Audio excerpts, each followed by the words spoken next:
Title of the story: The Witch Needs a New Broom. Once upon a time, deep in a spooky forest, lived the clever witch named Griselda. She had a long nose that could sniff out trouble, a long face that often frowned in thought, and sharp, bright white eyes that sparkled like the moon. She wasn't like the other witches. Griselda was tall and smart, with a quick mind and a knack for solving problems. One evening, as she soared through the skies on her trusty broom, it suddenly shuddered. Crack! The broom snapped in half, sending her spiraling gently to the forest floor. Griselda stood, brushing off her dark cloak. "Well, this won't do," she muttered, tapping her long nose. "I need a broom as sharp as my wits." She walked to the nearby village of talking trees.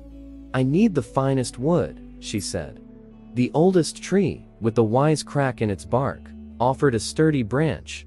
"Take this," it said. Griselda crafted the broom herself, her white eyes glowing with focus. She tied on sleek black bristles and whispered a spell over the new broom. When she took off again, the broom was faster and smoother than ever, leaving a trail of silver light behind. "Perfect," she said, with a rare smile.